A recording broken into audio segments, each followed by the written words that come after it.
Welcome back, recruits, to another day of fundamental training. Hope you've been keeping up with your exercises because I'm going to make you run. Now you may be saying, but we already ran the other time. Well, this time you have to wear the 100-pound backpack. If you can do 30 minutes of running with that on, you're doing fine. If you can't, you have to do it at the end of the explanations. Otherwise, you're just gonna have to be wearing this all day while we're here. Now 100 is a start. We're gonna go heavier over time. This is only to make sure that you're capable of carrying not only all your gear, your resources, your supplies, but also, in the event that you have to run from a monster girl, that you have to carry someone on your back and just dart out of a bad situation. Because at the end of the day, this fundamental training is to make sure that you can do just about anything a monster girl hunter can do. Some of you may end up being more specialized, but we'll get to that later. Alright, I'll see you all in 30 minutes, and if I don't see you in that time frame, I am legally allowed to hunt you down for sport. Okay, maybe not that, but I'm dragging you back here. Alright, let me count. At least 5 people are missing. I see them out there still going. I'll give them some time. I'm gonna go over the explanation here. Let them rejoin later. And so we go into today's actual lesson, weaponry. Now knowing what weapons to bring on what journey will help a lot more in tandem with knowing what monster girl you're dealing with.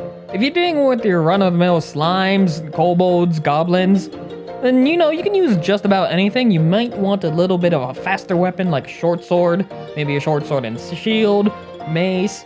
You can use just about anything there. Now let's say you encounter a monster girl that's superior to you in strength. Let's say an ogre or an amazoness. You may want to use a heavier set of weapons. These can include great swords, great hammers, great axes, any weapon with the word great in front of it. This is because when you collide your weapon with their weapon, you have a little bit of more resistance and you won't get flung back. You may get pushed back, but you'll still be standing on your feet at the very end. Now, there are certain situations where you can use a faster set of weapons like knives, daggers, and such, but you have to make sure that the monster girl you're dealing with isn't swinging their weapon as fast as possible, so you do have to consider that option too. You may also want to consider, am I dealing with a flying monster girl? Do I have to bring a crossbow, bola, throwing net, anything that you can throw at a distance to get them out of the air? Next thing is, can the monster girl use magic? If they can use magic, you may have to work a little bit differently. There is certain weapons you can get with magic negation effects on them, but those aren't exactly foolproof. They won't last quite as long, and you want to be careful if they break on you. At the core of the monster girls, just showing them your strength is enough to make them stop. Once they realize that you are stronger than them, they will completely stop their actions and would be fine, and that is considered a subjugated target. You do not have to kill. In fact, I urge you not to kill. If you do have to, make sure that you have exhausted all other options. We do not want unnecessary blood spilled. Now, what happens when you don't have a weapon, or you get disarmed, or any situation that you end up where you do not have something in your hands? Well, we aren't going to teach you martial arts because, as I have personally seen, throwing hands with monster girls will always mean you lose. So, in fact, we just teach grappling techniques because it's easier to throw a monster girl over your shoulder than it is to throw your fists. Now, this is only for recruits, rookies, and all the like.